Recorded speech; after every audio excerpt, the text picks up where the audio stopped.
Quick one.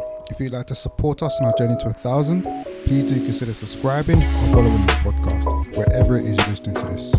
Thank you. Yeah, I was in Jamaica last year and I was like, everything is so green in Jamaica. Like, I was like, I'm loving it. And that's the thing, like, we are from nature. And if you think about like our ancestors, we were like so connected to nature and so connected to the land. And over time, that connection has been severed by racism. But what we're trying to do is kind of like bring that connection back. Rhiane Fatinikun is the founder of Black Girls Hike, an organisation that he's founded to challenge the lack of representation in the great outdoors and to provide a safe space for Black women to explore and reconnect with nature. One of the main reasons why I started Black Girls Hike is there's just no representation. So we had a weekender last year, and some of the feedback from our members was that they complained we didn't have Black instructors. You just don't get Black instructors in the outdoors. So that's one thing that we're trying to have a push on at the moment. We're trying to like create like loads of training programs so that eventually in the future, people, you know, see people that are like them and make it be more aspirational for them. The idea is, I don't want people to like put me on a pedestal and be like, she's our leader. I'd like them to be inspired by me and feel empowered that they can do it themselves. Do you know what I mean? Because we're all just normal people and everybody has that something in them where they could make a change. It's just kind of like, it's the self-belief that people are lacking. And so like, I don't want them to see me as like a leader. I want them to see me as an encourager. Thank you so much for coming on to 1,000 Voices, Rhiane. How are you doing today? I'm good, thank you. Thanks for inviting me. Oh, anytime. I really appreciate the work that you're doing. And I was saying just before we start recording, so when I told my wife about Black Girls Hike, she was like so excited. I think it's such a unique and a really, really cool concept, something different. You don't really come across a lot of organizations doing stuff like that. And I love what you guys are about, love what you're doing. And I thought it'd be great, to get you on and shine some light on all the amazing work that you and the team are doing. So thank you for coming on. Very, very much appreciated. So I always like to start off with just setting a bit of a foundation, let people know, where you come from and all of that. So just to begin, can you just talk about your upbringing, where you grew up and what the family dynamic was like? So I'm from Greater Manchester originally, but I spent most of my childhood growing up in Lancashire. But I never tell anybody that. I just say I'm from Manchester. So I spent most of my childhood growing up in Lancashire with my mum, and I'm the youngest of four. When I was in school, I was like really athletic, so I was on like all of the teams. Had a javelin record at my school for like 3 years. Nice. And I used to do like cross country. That was like school, and then I went to uni in Nottingham and Birmingham. And because I lived like in Lancashire, when I was thinking about going to uni, I was literally just thinking of like the furthest place I could go that was affordable, because obviously I couldn't go to London. So it was like the Midlands, and I really enjoyed it there. And I just kind of felt like when I got there, I just feel like I think I rediscovered myself when I first went to uni.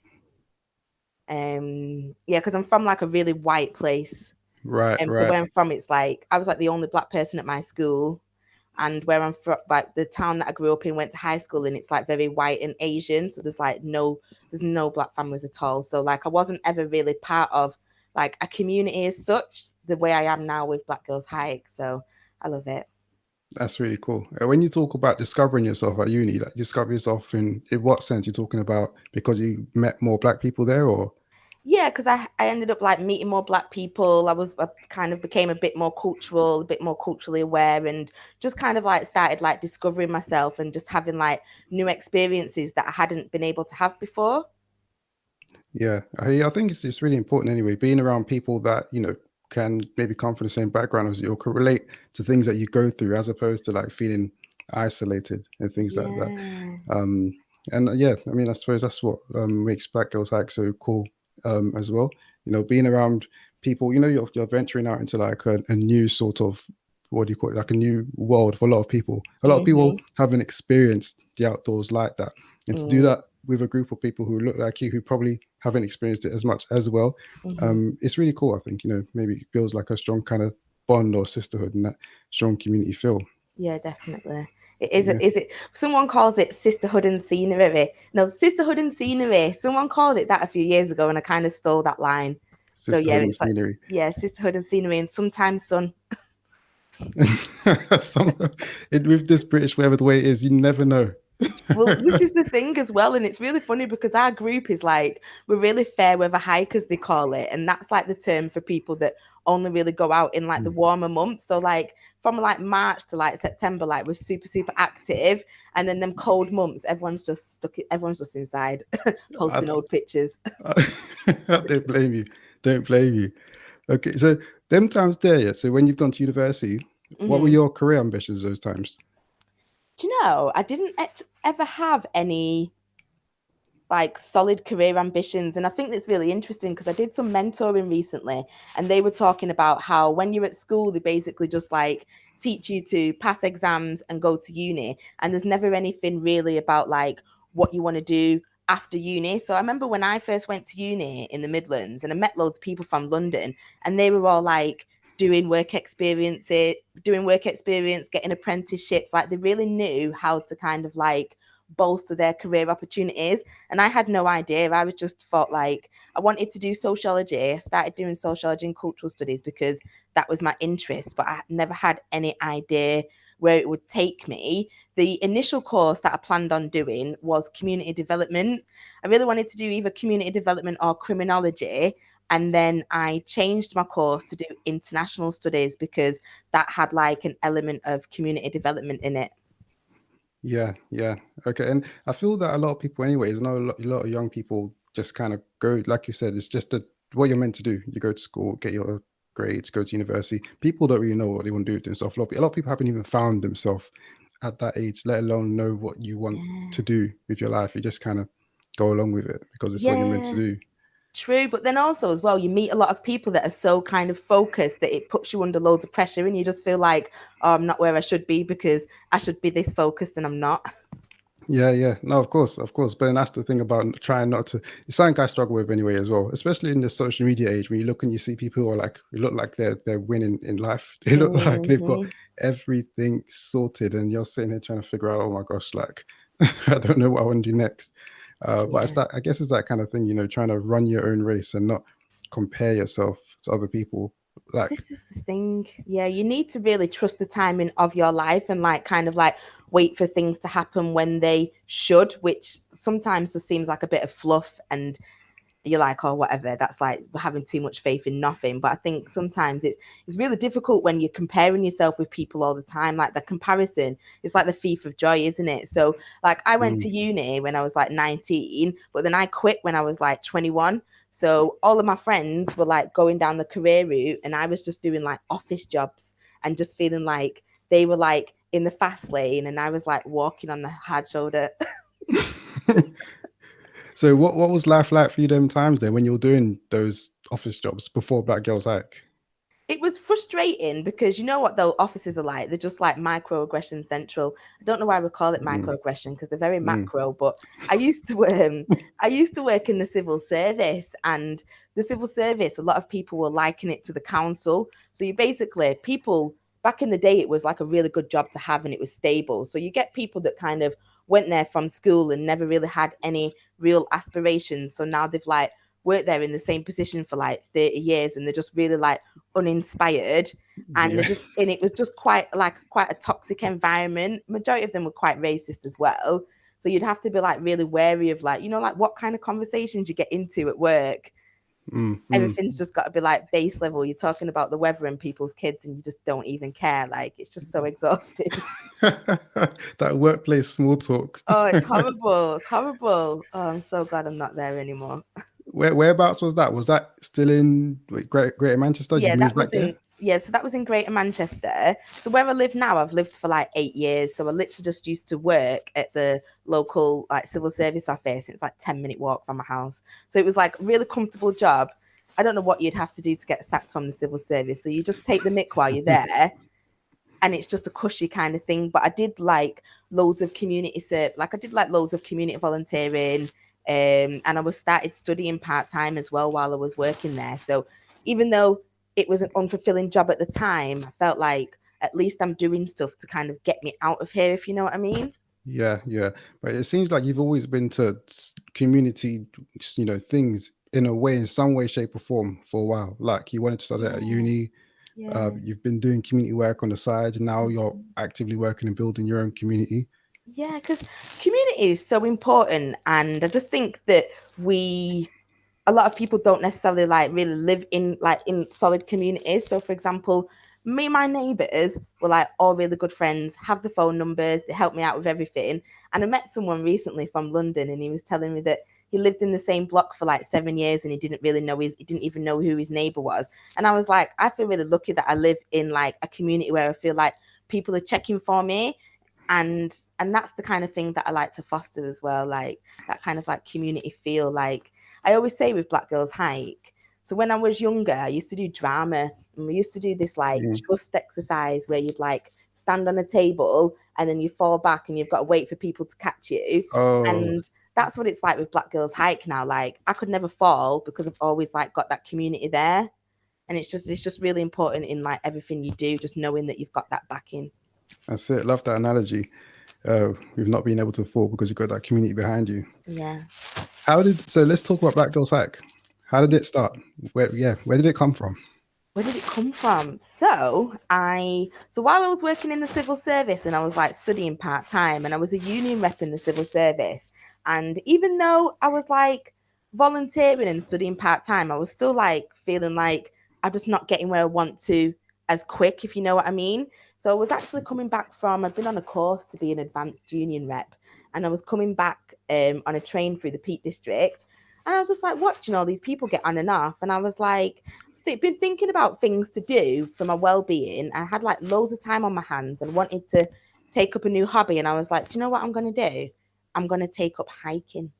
And I just did, that was it. I just like took a video out the window and was like, I'm taking up hiking this year, and tagged it BGH. But there is a bit more of a backstory to that, but I don't usually tell it because you know how the media these days, they love that trauma porn, and they love anything that's like, Mm, oh, tell us about your terrible experience. And it's just like, no, that's not my whole story. But basically, a couple of years before I started Black Girls Hike, someone nearly ran me over. And mm, it was it's on YouTube actually. It's called Pedestrian Cheats Death, because right. I got diagnosed with PTSD after it, and I was started getting really anxious, and I was getting really anxious about how I was spending my time, because even though I was like going to work and doing like community stuff and studying, I still felt like I needed to be doing something more worthwhile with my time, because I was frustrated that I wasn't getting to where I wanted to be career wise. So that was the idea behind BGH, just to create a space for me to kind of like have a breather. But then it was also always like a natural thing to create the space for Black women, because safe spaces are just so important. And a lot of people always say, well, why did you not try and join the Ramblers or anything like that? And I'm just like, no, I want to deal with people that I can relate to only, if you know what I mean. Like in my free time, my recreation time, I'm not like doing the stuff that you have to do at work where you've got to like put on that mask and be like, oh, that's nice. None of that. Not in my free time.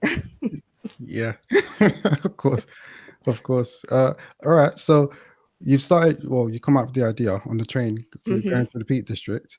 And how did the first hack come about, and what was that like? So I basically just like put something on Instagram. I looked in the Manchester Evening News for like walks around Greater Manchester, and then like I didn't even go and do a practice route of it first, and then just advertised it on Instagram and was like, "Oh, who wants to come on this hike on this day?" And I had no idea who would come, but we had like 14 people turn up on that first day, and we also had a journalist from the Voice newspaper come, and she put us on the front page, and then it just kind of like started spiraling from there. Like every time I put up a post to say, "Oh, we've been on a hike," people would be like, "When's your next hike? Are you doing Mm. hikes here? Are you doing hikes there?" And I didn't actually think that we would get that much interest, to be honest. So when you started it, did you start it with the mindset that, like, with an entrepreneurial mindset, like, okay, this is going to become what it is now, or was it No. you just wanted to go on a hike? Yeah, it was just I just wanted to. So it was just supposed to be like a meetup group, And I would have put it on Meetup, but you have to pay for Meetup. And I was like, I'm not paying £7 a month for that app. I just do it on Instagram. And then that was literally the only reason. It was just supposed to be like a, a meetup for people to get to know each other and go and do something different. Have you always been the kind of person that, how do I put it? It's like once you've said I'm going to do something, like once I want to do something, I'm just going to go and do it. I don't, because I'll talk from a personal perspective. Yeah, I feel that there's things I want to do, but I think about it like a million times over, and it really slows me down. Like a lot of the time, even Thousand Voices, I've been wanting to do it for a long time, but you think about it a million times over. You're trying to perfect it in your head before I even step out and do it. And then I'm hearing you talk, and you were like, "Yeah, you going through the Peak District. Okay, you put it on Insta. You went up, didn't do a practice walk. You just went and done it, and people turned up." Have you always been like that? No, I'm like a master procrastinator, actually. In fact, I literally give myself anxiety all the time because I wake up thinking about all the stuff that's on my to-do list and then watch Netflix. so so no, I'm not that I would say Black Girls Hike is the one thing that I've been consistent with. And like I'm quite proud of myself because I've proved to myself that once I'm consistent with something, I can actually smash it. Because I always knew I had the potential, but I'm quite lazy. Well, you can all be lazy. Yeah, I can all be lazy. What is it about Black Girls Hike that made you consistent with it?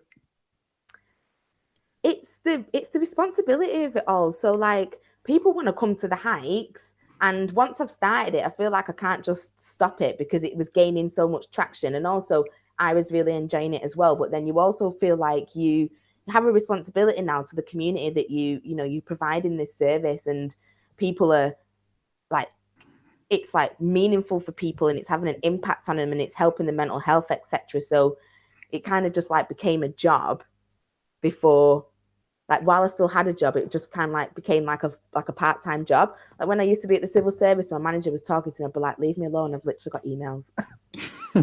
Yeah, right.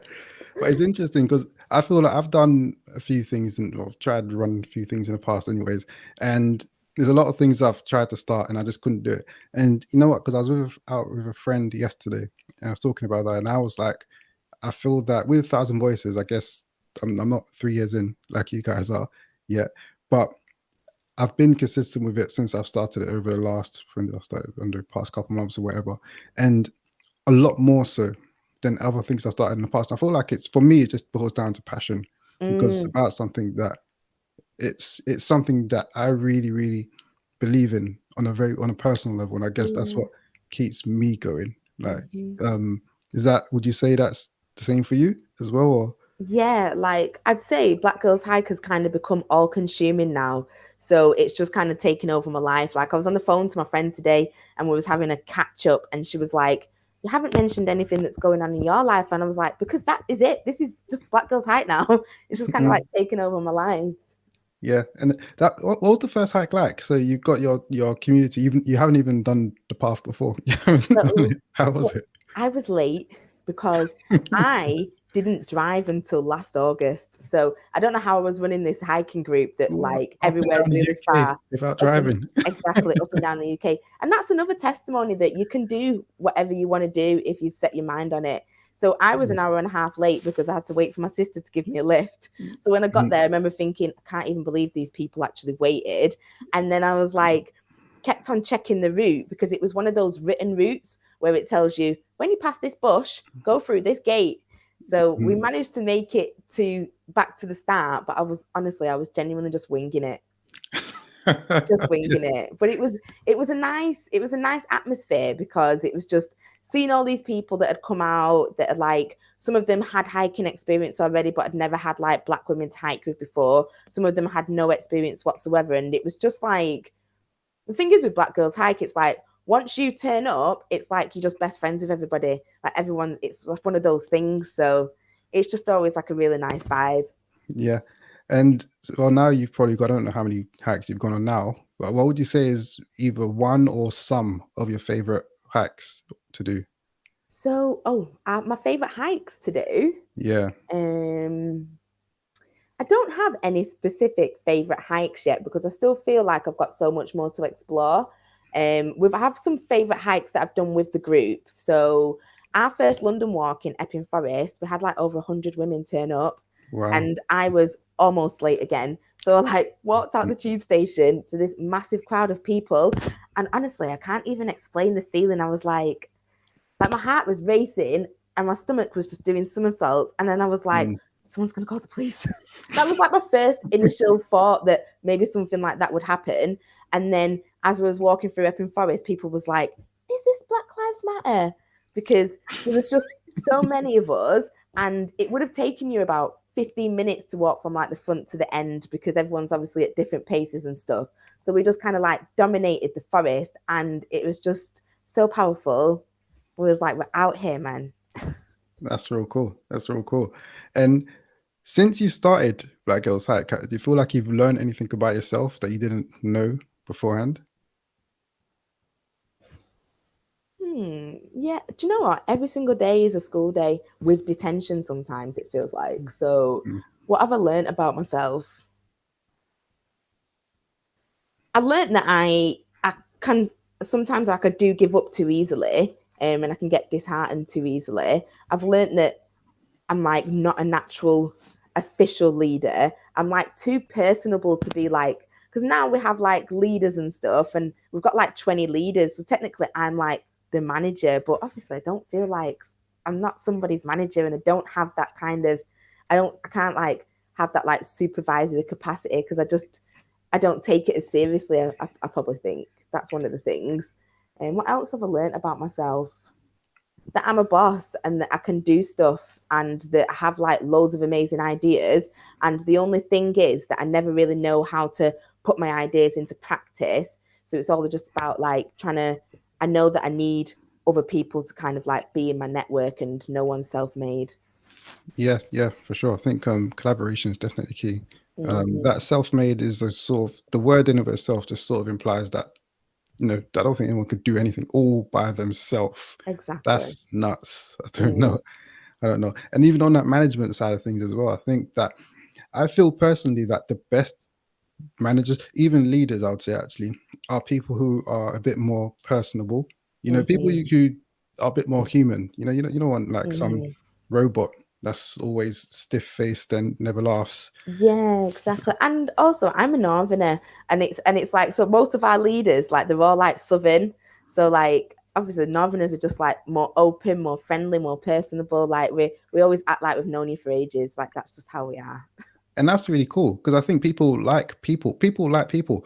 People, the saying, people do business with people. They don't do business with other businesses. It's like people just like people. And if you're just yourself, if you're just yourself, and I feel that if you've got, because you got your why, or you got what you're doing, Black Girls Hack, which is obviously very cool, and what you guys stand for and everything like that. So you got your why in place, and then on top Mm-hmm. you got yourself as a personality, and people are drawn towards that kind of thing. You don't necessarily have to Mm-hmm. like be I don't know, the most stiff faced or the most traditional kind of manager you might see. People Yeah. just like people, I think, and they're just drawn to. That's true, because I always like, for a while I've not done podcasts and stuff, and I don't do interviews because I feel like I'm so passionate about Black Girls Hike, it just all comes out in a ramble. But then somebody said to me that like that's what people like, because they can see your passion, and like it's very tangible, if you know what I mean. Yeah, for sure, for sure. I mean, you don't have to be super no, you don't have to be super poly. I prefer personally people that just talk normal. You know what I'm saying? Yeah. Yeah, Without but sounding super polished. yeah, it's true. But then I'm always really conscious now, because I'm on Twitter. So I'm always really conscious of seeing people getting cancelled on Twitter for like saying the wrong thing. And I'm just like, ah. Uh, And that's what makes me feel a bit, oh dear. Yeah, I get you. I get you. But I feel still like I feel the best leaders are people who are just personable, who are themselves. I'm not saying go and say crazy stuff and Mhm. do crazy stuff, but I think just being yourself is definitely the best. And I mean, clearly it's working. People are drawn to what you do and inspired by what you do. And when Yeah. I told my wife and I told another one of my friends about what you're doing as well. Because I don't think she'd heard of Black Girls Hack, and she was like, "Wow, wow, wow!" This, that. She was loving it, Oh, I loving it. love that. Everybody I tell about it loves it. I I feel love that. so. Yeah, yes, it's a super cool concept. Super cool with Black Girls Hack. So, what's I guess you only just started hiking in 2019, right? When you Mm-hmm. started up, so you was a complete newbie then. Yeah. And I'm not a hiker myself. What 3 years in, so Mm-hmm. still probably fairly new compared to like the veterans in the game. I've been Yeah, doing yeah. Compared to the veterans, yeah. definitely. Yeah, I would still call myself a novice hiker. And I think that's one of the things that makes Black Girls Hike really relatable, because like you don't see me like stood on the top of Everest like in like some like blizzard or anything. Like you just see me like out in the sun doing a little bit of hiking, nothing like too strenuous. Because I want it to be appealing for people, because in the outdoors they have this. When you think of the outdoors, it's all like this challenge and endurance, and like language is really important, and it's like it's really easy to put people off. So I like the fact that I'm a newbie and I let people know that I'm a newbie, and it's suitable for beginners. Don't want people to feel like it's not within their capabilities. So how long your hikes usually? So our hikes are we tend to do anything between like 5 to 8 miles, and they usually take between like 2 to 3 hours. But then it depends, because you we get a lot of people who are new to hiking. So like you get so many different abilities on a walk that it's really difficult to kind of you can't necessarily time it. Like some walks will take absolutely ages because you might have someone that's just a little bit slower. But Yeah, generally about 2 3 hours. Because I always say that we start our hikes at like 10 in the morning, because I just don't want to take up everyone's day. If you can get home for like 2 3 o'clock, then you can still do something. cool. And then all right. So as a still fairly new to the Mhm. hiking thing, have you had any I don't know funny stories, any mishaps, anything that's happened on any hikes? Yeah. So once when the group was like, I think it was like our fourth walk, I got us lost because so basically when I started Mm. Black Girls Hike, like after the first hike, there was like a couple of people that were like, oh, I've been here before, I've been there. So I was like, oh, this girl said that she'd been to this one place. And I was like, oh, we'll do a walk there. And I thought it was okay because she's coming and she's been before. And I never saw myself as the official leader. So like we ended up getting lost on this moor, and it was like really, really poor visibility. It was really windy. One girl fell over and started panicking, and we ended up being out for like almost 5 hours, and a couple of people got parking tickets. And I Oh just remember wow. thinking at the end, no one's ever going to come back. Like they'll be thinking, like, who's this person that we're just letting us drag us onto the moors? But yeah, people did come back. I'm quite grateful. But also that moment was like a couple of months after that, I went and started doing some training. And like the more training courses I've been on, it's like I can see how dangerous that situation was. Because there was about like 15 of us. Well, you learn through experience. That's Exactly. definitely an experience to learn from. Yeah. And you said something interesting there as well about how you didn't see yourself as an official leader. So No. when you started up the Black Girl Psych and it was meant to be a meetup, you didn't see it, becoming what it is now. And then Mm-hmm. after a few hikes in, you still didn't see yourself as an official leader. And it got me thinking. So I've read one person I really, really do admire quite a lot, historical figure anyways, is Martin Luther King. And when I've read his book, and yeah, I read one biography from him and just watched all sorts of stuff on YouTube and that kind of thing.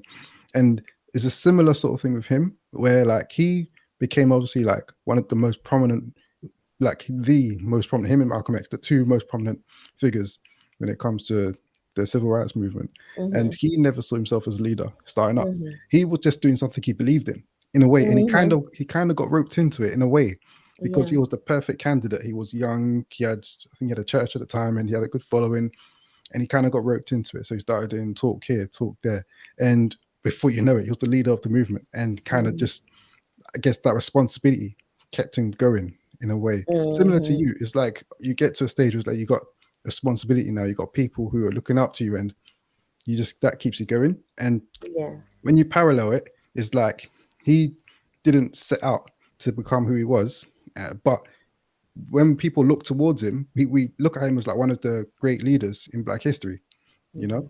Mm-hmm. And it's not like he set out to do it.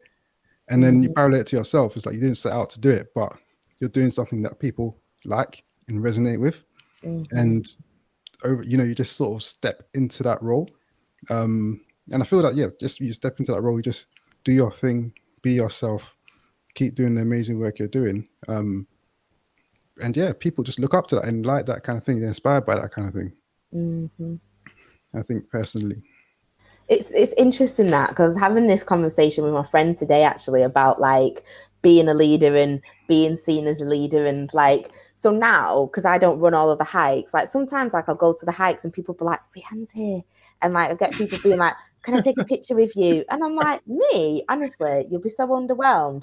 But the idea is I don't want people to like put me on a pedestal and be like, she's our leader. I'd like them to be inspired by me and feel empowered that they can do it themselves. Do you know what I mean? Because we're all just normal people and everybody has that something in them where they could make a change. It's just kind of like, it's the self-belief that people are lacking. So like, I don't want them to see me as like a leader. I want them to see me as an encourager. Does the position you're in now come with a lot of pressure? Yeah, I feel like there's quite a lot of pressure in it. Yeah. Is that something that is it something that you constantly think about and have to deal with, or you just go with things day by day? Well, last year I was just like completely burnt out and every single little thing was irritating me. And I just felt like people have too many expectations of Black founders. They want everything instantly for free. And there's a lot of like emotional labor and yeah, people basically kind of just like feel like as a community member, you're accessible and you can be used all the time. So I had to take some time out. So I took 2 months off and went away. And now that I'm back, like I don't feel that as much, if you know what I mean. Because I feel like I'm kind of putting more boundaries in place. Yeah, boundaries, very, very important. Very important. Yeah, they're so important. Like I had one of our members a few weeks ago rang me at like 7:10 in the morning. Oh, wow. Oh my gosh. Did you go anywhere nice when you went away for those I two went to months? I went to Colombia. Oh, must be nice there. Nice weather. Oh, Nice in the UK. miles better than the UK. And I saw a pink dolphin on like, so I was on this like Amazon boat tour and I saw this pink dolphin and I just got overwhelmed and I was like, oh my God, I could be in England freezing now on lockdown and I'm here. But do you need to know how to speak Spanish there? Well, you kind of do. Well, in fact, you definitely do. So it's not like when you go Europe and they're all like, yo, Bob. It's Yeah, not like that. They literally just don't speak Spanish. They won't speak English to you. And I quite like that. So I did use Google Translate quite a lot. But also as well, and this sounds really bad, but I did say this to somebody. I was like, I'm kind of just trying to be on a break, if you know what I mean. So like, if I'm only going to learn conversational Spanish, I'm not having those basic conversations. They're too tiring. yeah. It's all good. It's meant to be you time. It's you time. But what's really nice is you can't get harassed by the men because they can't speak to you. Oh, yeah. That's great. Lovely. Yeah. So since you started Black Girls Hike, has your life changed? Or how has your life changed? I guess it has changed. Oh, my life has changed so much since I started Black Girls Hike that sometimes I'm like, is this really my life? Like, I did nothing today and I've still got money and I don't feel like I should be at work. But basically, I quit my job in 2020. Yeah, 2020. I quit my job. Yeah. October 2020. So it was actually one of our group members that was saying, you should be able to quit your job by now. I'm sure you could make a living out of this. Do it. And I was like, obviously I worked in civil service and I'm like, no, it's really stable. Just stay there. It's fine. And then like, it was kind of like the encouragement from the group and their support. Like I inspire them and they inspire me. Like their belief in me actually is what inspires me. So I quit my job and we registered Black Girls Hikers like a non-profit organization. And then I got like an official ambassadorship with Berghaus and I get like paid by them every year. And then I just started like creating more and more opportunities and I got an agent as well. So yeah, life has changed like so dramatically now because like work for me now is like going on photo shoots in like beautiful countryside, just walking around and people taking my photo and then they pay me for it and I'm like, I've not even worked. Yeah. Perfect. How did that Berghaus? I'm probably butchering it. Berghaus. Berghaus. How did that come about? Oh, so do you know what's really funny? So in 2019, me and my friend were on our way back from Carnival and we'd been really cheap. It was on the megabus, like just megabus horrendous. So we're just stuck in traffic. And then I went on my phone and had an email, and it was hello from Berghaus. I was like, it's my friend. Tapping it. And then basically Berghaus were like, oh, we've been following you for a while. We think the work that you're doing is amazing. You know, you're encouraging people to get outdoors, which is what we'd like to see, and we'd love to support you. So then they started sending us kit, and then started, like, we went on a photo shoot with them. And I remember the first time, like, I got, like, sent some free kit, and I was like, oh, it's kit, I love it. I literally never bought anything since. So then they started supporting the group, and then they were just like giving us bits of kit to like lend out with the group. And then they do like an official ambassador scheme where they started like negotiating that with my agent, and you get like a yearly payment, and then they give some funding towards BGH. And prior to that, they were really helpful, because when they just supported us, it wasn't necessarily a box ticking exercise, because they weren't necessarily using all of our images and that kind of stuff online. They were just kind of like helping us build capacity, like giving us access to their networks and stuff. Like, they helped me get loads of opportunities. So I did like my first presenting job through them. I presented at a festival, and that they sponsor, and like they got me that role. Nice. And it's a great team, actually. I really, really like Berghaus. That's really cool. You know, I got something I want to say about that, yeah. But before that, you know, when they contacted you, how big of a following did Black Girls Hike have? Oh, we weren't even on 1,000. Yeah. So what I was going to say, because that's really important. That's really important, because I feel that we can be doing stuff here and feel that nobody, not getting no views, no followers, this, that.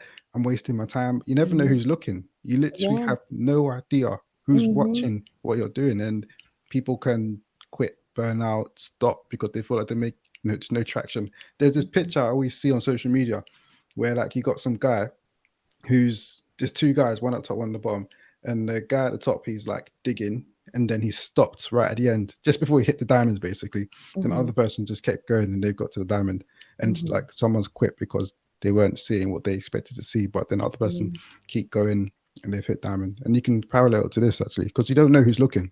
No matter how big your follower, you could have 10 followers, and then the right person could be looking. But also as well, I think if what you're doing is like genuine and like meaningful, then the right people will be watching. That's what I always think. For sure. It reminds me, there's this book called Start With Why. Do you know it? No, I don't. Yeah, it's so good. So I really recommend. You know, I didn't read that, listen to it anyways. It's an audio book. Okay. But it was proper good. And what the guy talks about is about when you're starting a business or anything, basically, start with your why first. Why are you starting this business? Why are you doing this? People will resonate with the why behind what you're doing. So like you say, if what you're doing stands for something, it has a bit of substance to it, people are going to resonate with that, and then they can choose you over other people just because they believe in what you're doing, believe in your vision, which is, I guess, is what happened with Black Girls Hack and Berghaus and then other people and things and whatever that have come since then. Yeah, we had loads of brands try and reach out to us, but like because like Black Lives Matter was an absolute headache, because like so many people started reaching out to us like during Black Lives Matter, like loads of other brands as well, but we were already with Berghaus, being supported by them. And what I liked about that was the fact that Berghaus supported us when we was just like a really, really small organization, but then all the other organizations obviously came off the back of Black Lives Matter and they knew about us already. So that just goes to show that they're not as genuine as, the brands that reach out to start with. I've heard a few people say stuff like that. After Black Lives Matter, everybody's reaching out to them for this, for that. And then what I hear is that everyone says it's dried up now. Is it the same with you? Yes, it just went like, honestly, during Black Lives Matter, we were getting like, there was 1 week where we was almost getting 1,000 followers a day on Instagram. What? Now, every time we post something positive, we lose about 50 followers, because all those people that came to follow us to diversify the feed and look for trauma porn and infographics, they're not getting it on our page. I hate that kind of stuff, man. I hate that kind of stuff because they just mashed up everybody's engagement, and that's coin. Yeah, and it's it's just so performative, man. When everyone's putting up their black squares and all that, etc., etc., etc., I was like, cool, great. I mean, black squares, the least you can do. It's the very, and it's those kind of things that are just so the simplest of gestures, that literally don't really mean anything, in my opinion. Like, you gotta kind of do something more tangible than that. Like, are you putting your money where your mouth is? Are you supporting one of these black organizations, are you hiring black people into your organization? Not just putting a black square and then putting a nice caption and that's it. All right, we've done our deed for now. I know, man. Black square, you get you blocked now. Yeah, for sure. Don't want to see no black squares on my thing. So, all right, so with Black Girls Hike, yeah, and the community that you've managed to build, what's that? How do I even phrase it? So, what impact would you say that? I know you spoke about in a personal sense, where it's like you got your community behind you, and you can fall, and then they're gonna keep you up. So, I suppose maybe more on the other women within the community. What impacts do you feel like that's had on some of the women in the community? Oh, it's been amazing. So last year I got nominated for this award, and people had to kind of like go and leave like nominations, whatever. And I got to read through them all, and it was basically people talking about the effects that the impact that Black Girls Hike has had on them. I'm proper crying. One person was saying that like when they was growing up, their families, like, they didn't go out with their mum and dad, and now they've created like a new hobby, kind of like a new tradition for their family that they're going to kind of like carry on. You've got people who, we get people who had an upbringing like mine, so they weren't part of a black community, so like they've come as an out in a place from a place where they've always been an outsider, and now they're an insider, and it's like it's a feeling that they've never had, you know what I mean, because no one's ever held them that way. And you get people that it's been really good for the mental health, because there's one or two people who might feel a bit anxious about going somewhere for the first time by themselves, etc. But like with Black Girls Hike, we have like a group chat, so like you can arrange lifts with people and all that kind of stuff. So I think that really it really helps people. Like, it's definitely boosted people's confidence. Yeah, and it's inspired people. People are getting fitter, the mental health's getting better, and it's just giving them the confidence to go and do more stuff, you know, and enter other spaces. So last year we had this weekender in the Lake District, had like women in the 60s jumping off rocks into the lake and like kayaking and stuff, and saying that they've always wanted to do it. They've never had the opportunity to do it before. So now they've kind of got like this new lease of life. And yeah, they're like, it's just like added years to the life as well. For sure, that's really cool. In fact, yeah, they say that one of the Queen's secrets to her long life is daily walks in the countryside. So they Her say. countryside is her back garden. About countryside. Daily walks in her back garden, then. They say that's one of the secrets to her long health. What's it been like over lockdown, the community? Did you have challenges on that front as well? Yeah, so like during lockdown, there was, you know, when Boris kept on changing the goalpost all the time. So Yeah. there was like, you could go out for an hour. I called those Boris walks. And then you could go out in a group of 6.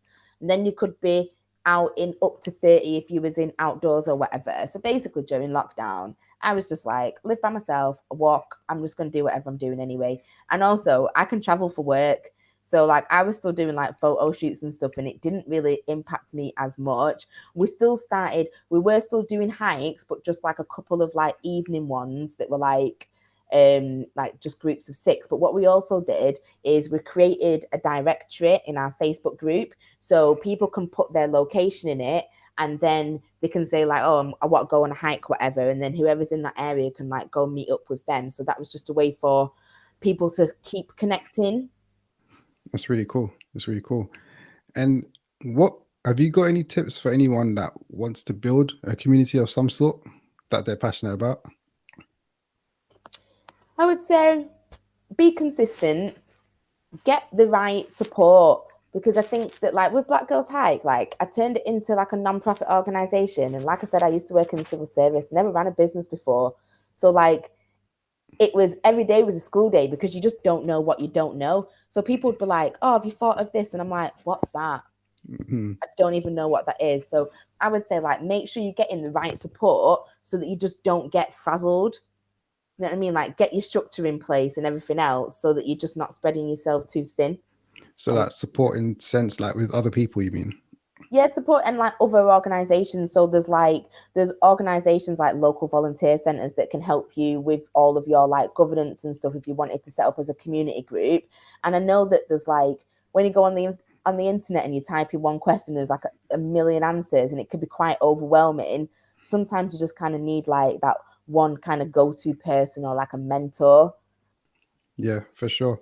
All right. And when I was looking into Black Girl Hike, I saw, I don't know if it was a YouTube video or something like that, where you was talking about you do hikes and you also do some other things. To be honest, I've never heard of them. So these things, Yeah, gorging and, gorge walking. oh, I'm even butchering it already. Gorge walking. What Yeah. else was there? There was climbing. Climbing, Yeah. caving. We've Caving. done some paddle sports.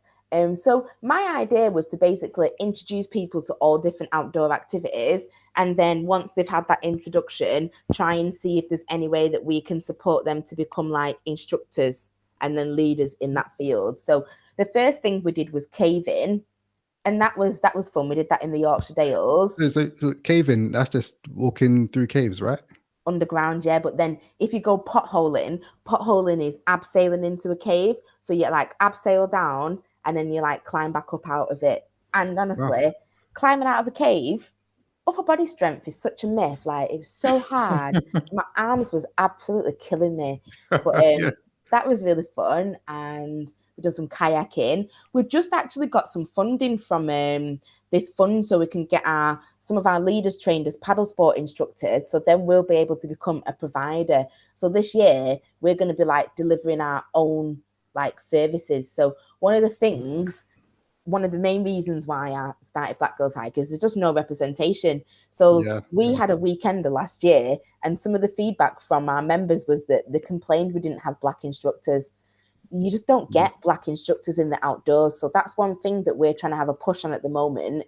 We're trying to like create like loads of training programs so that eventually in the future, people, see people that are like them and make it be more aspirational for them.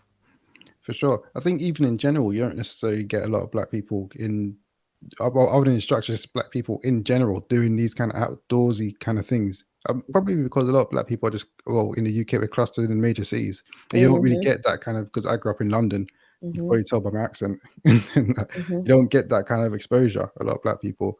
And when you think about it, if you caveat it back to wherever it is where we originate from, Caribbean, Yeah. Africa, or wherever, um, it's not a thing. I mean, it's just a way of life, isn't it? People live in the No, outdoors. I was in Jamaica last year and I was like, everything is so green in Jamaica. Mm, Like I was like, I'm loving it. And that's the thing, like we are from nature. And if you think about like our ancestors, we were like so connected to nature and so connected to the land.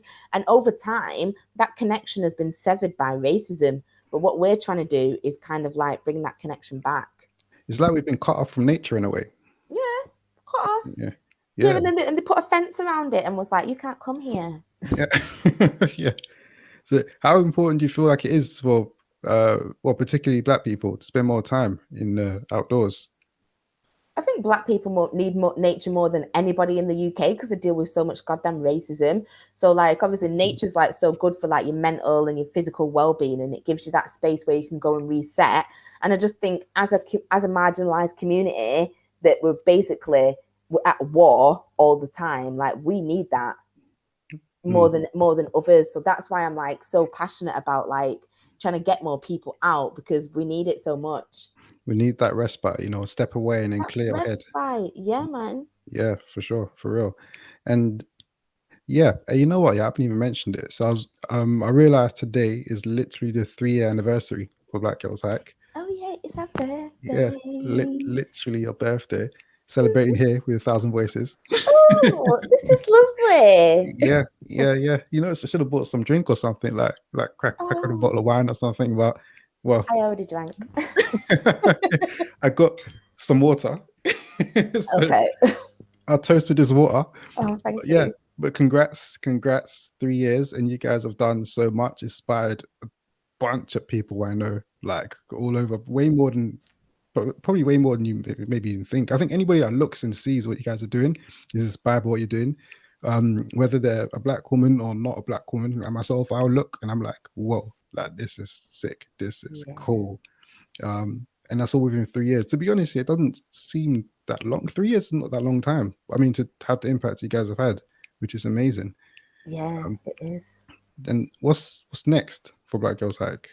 Woo, what's next? So this year we are starting our international trips. And the idea is that we're just going to go to Black countries. So we were actually going to start in Madeira, because I was like, we'll start with one little European one, and then it's going to be like Ghana, Colombia, Costa Rica, Dominica, like all the spots.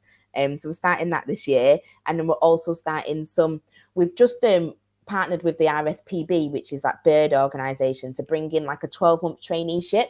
So it's a 12-month paid role for people, young people in London and the surrounding areas. They get a salary plus benefits, and it's like an introduction to conservation. So I'm really proud about that, because that's the kind of thing that was on our business plan, because we want to work with, more organizations to bring that kind of stuff in, so that, like, obviously the outdoors is not representative, but all of those outdoor organizations aren't as well.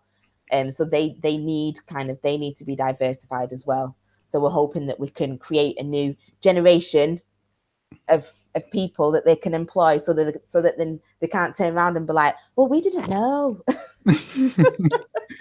Cool. That's real cool. With that international aspect, actually, I know some people that might be interested in that. How would you find out? Like, how do you keep up to date with that?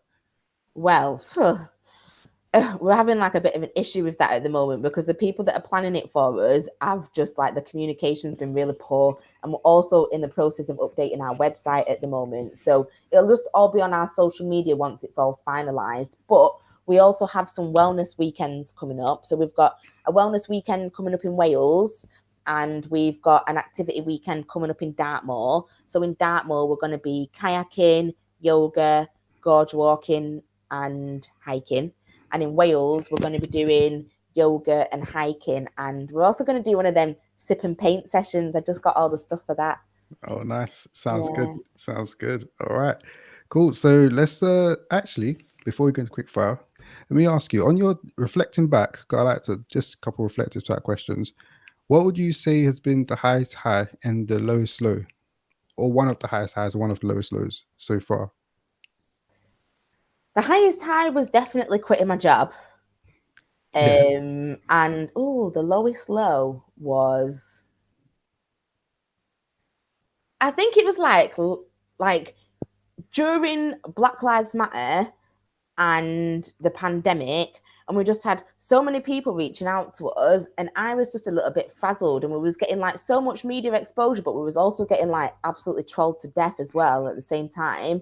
And then I think that was probably quite a bit of a low, because at that point I was still like reading the comments. Don't do that anymore. But I was still reading the comments, and I was finding that a bit difficult, to be honest. But I can't really say whether there's been a really, really low during BGH. Like, we've had like one or two wayward individuals come to the group, and like I've obviously had to manage them, and that's been a bit awkward. But other than that, it's been fine. Oh, good. All right. And finally, before we go into quickfire, then, what do you want your legacy to be? I want my legacy to be someone who created opportunities for the community and helped people realize their hidden talents and their ambitions, and gave people the confidence to pursue what's going to make them happy and to stay in their own lane. I always have this thing, and I don't really like to quote Dr. Umar Johnson because he's a bit of an idiot now, but he has this one thing where he says, don't live in the prison of other people's opinions. And I think we do that so much as people. When you're like, I need to go to uni, I need to buy a house, I need to get married, because that's like you're living in a prison of other people's expectations, and that's what you need to get out of. For sure. All right, that's perfect. Cool. Let's go into quickfire. Yeah. Let me get it up. Okay, here they are. It's 10 questions, 20 seconds per question, is what I say. I'm not going to be counting it, but 20 seconds. And I feel the first few questions are probably a bit easier. And as we go through it, it gets progressively a little bit more difficult, but just whatever comes to your head, shout it out. Cool. Okay. Good to go? All right, let's go. First one. What's your favorite movie? Sister Act. Oh, classic. Cool. Next, what's your favorite book?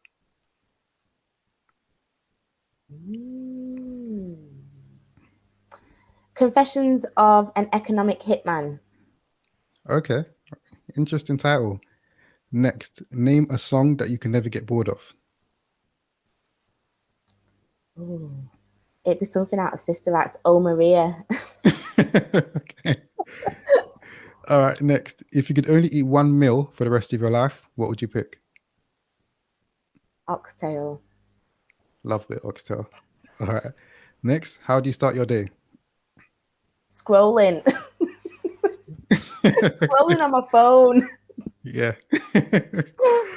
Don't we all? Name three people that inspire you.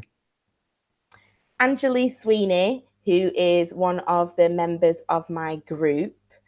Zita Holborn, who is the founder of Barack, Black Activist Rising Against Cuts. And who else do I love? Kelly Holmes. Loved Kelly Holmes all the way through school because I was like the only black person at my school and I used to run and people used to call me Kelly Holmes and I was like, I don't mind that. I remember Katie Holmes winning Bring Home Gold. I Yeah, remember yeah, that. she's fantastic. Yeah, for sure. Definitely. All right. What's the best advice you've ever received? Loose lip sync ships. Cool. All right. Next, if you were to dedicate, of course, might be obvious for you actually, but if you were to dedicate the rest of your life to one charitable cause, what would you pick? Black Girls Hike. Yeah. And next one, what's the kindest thing that someone has ever done for you? People do nice things for me all the time, actually. So I'm really struggling with that one. Yeah, you can just pick one thing then. When I was kindest thing. Oh, I don't know. I literally just don't know. Sometimes these questions are tough, especially Yeah. when you're asked on the spot. Yeah, I can't think. Can we come back to that one? All right, we'll come back. We're on the last one now. Anyways, so what's one thing that people don't know about you? One thing that people don't know about me. My surname used to be oh, actually, that's boring because people would know that. Oh, one thing not everybody might know about me is I share a birthday with one of my younger sisters. Oh, cool. Like when you guys were growing up, then you had to like share. No, Share that she's one. got a different mum to me. I'm not sharing nothing with her. Cool. All right, that's all the questions. Other than if you want to go back to the kindest or a kind thing that someone's done for you. A kind thing that someone's done for me. So during my so like I said, I have a really good neighbours, and during my lockdown, the guy who lives next door to me is like my granddad. If I ever had any printing or anything, he'll do it. When I was learning to drive, I bought myself a car and I couldn't drive it by myself, and he was taking me out in it. And then during the lockdown, he was classed as vulnerable, so he was getting these food parcels from the council, and he used to like send me a text message and tell me that he left me fruit at my front door. That's nice. Really sweet. That's really nice, actually. One of those stories that puts a smile on your face. It is. It's really nice. Yeah. Cool. All right. That's that. That's everything. That's Cool. me done. Thank you so much. Really, really, really, really appreciate you coming on and talking, sharing your stuff, sharing your inspirational journey. It's been so good. Thank you so much. Thanks for having me. Anytime. Anytime. Before we wrap up, have you got any closing remarks? I have some other people that I would like to suggest that you get on this podcast. Oh, yeah, for sure. Definitely. So Angeli Sweeney, who I mentioned, she is one of the members of Black Girls Hike, but then she is also one of the founding members of Tap the African Pot. And they are an organization in Manchester who creating like loads of schemes and programs to like further the Black community. She's like absolutely phenomenal. If someone said to me, who would you want to be like when you was older, I'd be like her. And then Zita Holborn is one of our like she's been like an activist for years and years and years. And I think what I find really frustrating is like the activists that are doing the Lord's work day in, day out, nobody knows about them. Whereas Zita Holborn, she's one of the executives for the union that I used to be a member of, and she's also one of the founders of Black Activists Rising Against Cuts. And she is someone that's really like, she's just such a community member. We're like so blessed to have people like her. Craig Pinky is another person that I think is, do you know Craig Pinky? Nah. So Craig Pinky is like a criminologist who's all about like getting people like out of gangs and creating like positive outcomes for people. He's based in Birmingham. He's like a really, someone that I've followed for years. And do you know when you're like, yeah, you're the shit, you are. Brilliant guy. Yeah. Like, loads of amazing stuff for the community and I love it. Do you know them personally, these people? Well, obviously the first two. I know Angeli and Zeta personally. Yeah. Oh, you should get that Quajo on. You know the guy that's doing the social housing thing? Oh, I've seen him on Insta recently. Yeah, he'd be a good guy. I think he would, I definitely should try and reach out to him. Yeah. All right, that's perfect. All good. Yeah, I mean that's that. Anything you want to say about Black Girls Hack before we wrap up? Black Girls Hack forever, it's our birthday. No. That's it. All right, cool. That's that then. Thank you so much for coming on. Oh, and where can people follow Black Girls Hack actually? So you can follow us on Instagram, bgh_UK, or you can check out our website, which is bgh.com. Cool. That's it. Perfect. People definitely check it out. Very, very inspiring organization. And a very inspiring person for yourself, Rhiane. So thank you so much once again. Thank you. Really appreciate your time this evening on Black Girls Hack 3-year anniversary. Hope you enjoy the rest of your evening. Thank you. Don't drink too much. I won't. I'll speak to you soon. And I hope that I see your wife at one of our events. Oh, yeah, for sure. Definitely. Yeah.